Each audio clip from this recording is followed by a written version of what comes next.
They taught us to abandon ourselves. Today, that stops here and we're going to start choosing us. I am Artemisa. Welcome to Ashes to Eden, where we burn it, we bless it, and we build it all before breakfast. Now, today is honestly about choosing yourself. What does that mean? What does that look like? And I'm talking from somebody who had to learn this for herself. So this is not a concept to me.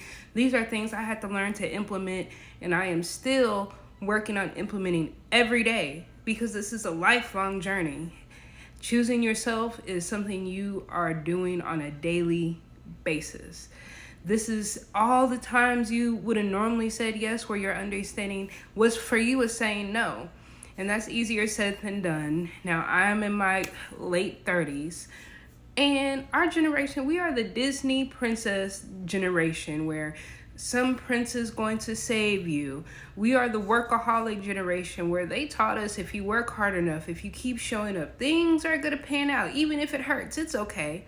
No, it's not, because at some point you have stopped choosing you. How many of us have jobs that we absolutely hate going to? I had a job where I used to cry in the parking lot, and I'm never going back there. You know, in a moment, it was August 2018, I had to choose me and leave that job. And it probably was the best decision I've made because I felt so much freer. Now, I work now, but guess what? When it comes time, I know how to pack my bags and leave. That's what I learned from that experience. And somebody needs to hear that because the world is changing. And realistically, worst case scenario, nobody has a job for AI. That means you're going to have to learn how to just choose you on a day-to-day basis. You're going to have to know how to be happy on a day-to-day basis without the job, without the people, without the friends. I'm not saying they're not going to be there, but if they're not, that shouldn't dictate how you feel. That shouldn't dictate your path and how you're going to choose you. So today, we're going to look at what are things that it takes to choose yourself. So get your pen and paper and let's talk about it. What does choosing yourself actually look like as a day-to-day practice? The first thing I honestly had to learn was the word no. No as a full sentence. No without feeling guilty. No without having to be questioned and actually sit there and answer and explain yourself. When you're around the right people, you don't have to explain yourself. Now, I'm not saying receiving no hurts from other people too. It's like, man, I want to understand, but they don't have to explain themselves to you, just like you don't have to explain yourself to nobody else. It's walking away. It's saying, you know what, this job doesn't serve me. This relationship doesn't serve me. This friendship doesn't serve me. This habit doesn't serve me. You know, every time I drink, I feel horrible. This soda got my skin breaking out. Cheese makes my stomach hurt. Choosing yourself means you might just have to stop that behavior and choose it sometimes minute by minute, hour by hour, day by day, week by week.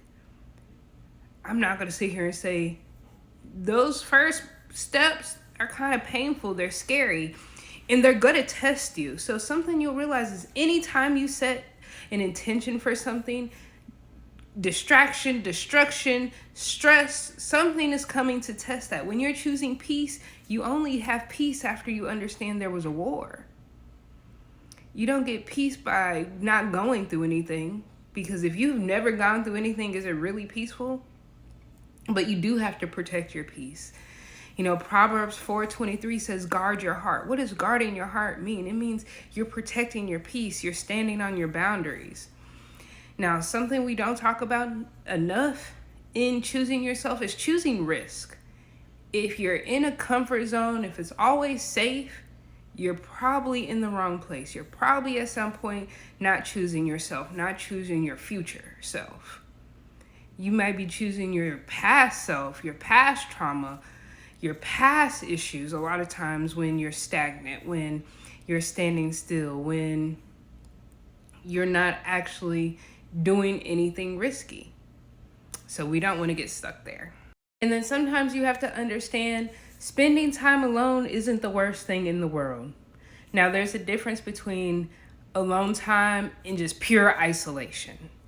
Sometimes you're alone because you got to listen to yourself. You have to make up your mind by yourself with no input. You got to be able to hear the God in you. So God, at the moment the universe was created, you were already thought of. Your plan, your challenges were actually already thought of. But we're here to learn that. We're here to tap into that. You know, honestly, modern society has made it so easy not to do that, from phones to TV to just all the things we think we have to do in the day. Like, sitting alone is important.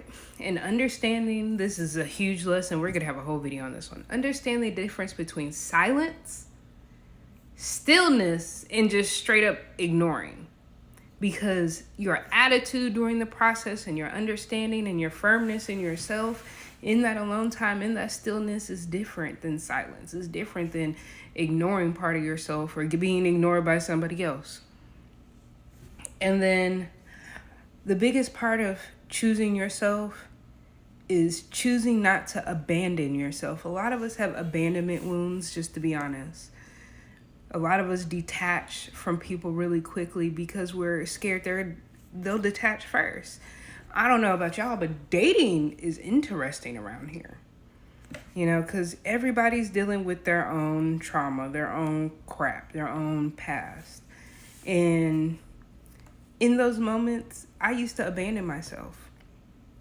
Like, I'd bend over backwards because I saw their trauma, I saw their pain. So I wanted to acknowledge it. I didn't want to be a part of it. But normally what happens when you abandon yourself, you end up being a part of their trauma, pain.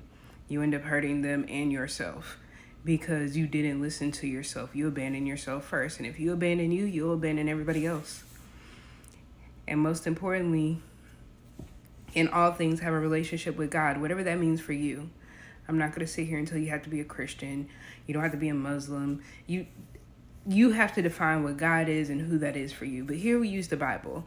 And a lot about what's we're talking about today is guarding your heart. Proverbs 4:23. This is how you guard your heart, is by choosing you. And the best part is God gave us a blueprint on how to choose ourselves. That's the most amazing part. We don't have to guess. There's something that is here to assist us.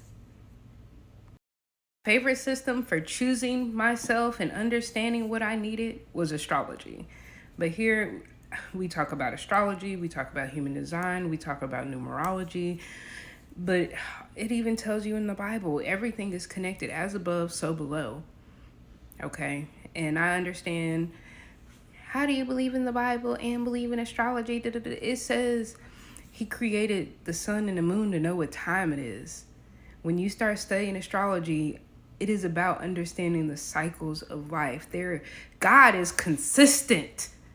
If He is nothing else, once you understand a rule, once you understand how something moves within God, the God within you, the God within everybody else, the thing that makes us one, you'll understand, guess what, we are one. You know, there's a correlation, not a causation, of what's going on in the sky and what's going on down here. It's a way for us to understand our energy and our patterns based on our time of birth.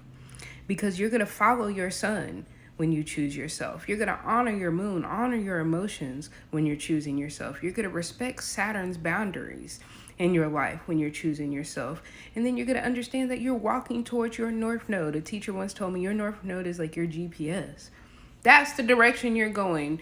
Really, that's how I feel. I look at everything going on in my life is going towards that point. And for me, that's talking to you guys. That's bringing truth and knowledge to the collective. That's being a student for life and helping other people be a student for life and helping other people choose themselves. So if you want to know more about your chart, definitely keep following me. We're going to open up a school. We're going to teach classes. But it's all to inspire you. It's all for you to move forward. It's all for you to have a little help in this thing called life. It's all for you to choose you. But the most important part of today is every time you choose you, your life gets to expand. Every time you choose you, new doors become open. New connections are made. Every time you choose you, Peace gets to return after war, after chaos, after stress, after strife. Okay? Choosing you, choosing your glow up isn't just what you see in the mirror. Yes, how you see yourself in the mirror matters. If you know what a superwoman pose is, like, baby, it works. But it's your choices, your day-to-day choices, how you think, how you talk, how you bless your life. Your words are powerful.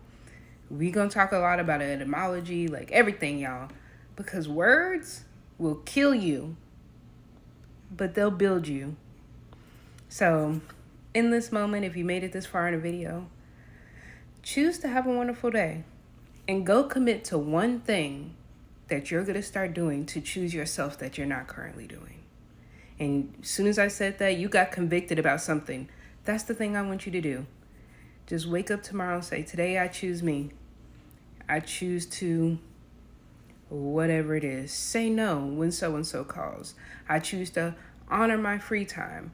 I choose to meditate for 5 to 15 minutes. I choose to take a deep breath every time I go through a threshold. It doesn't have to be big, but choose you. Have a wonderful day. Peace.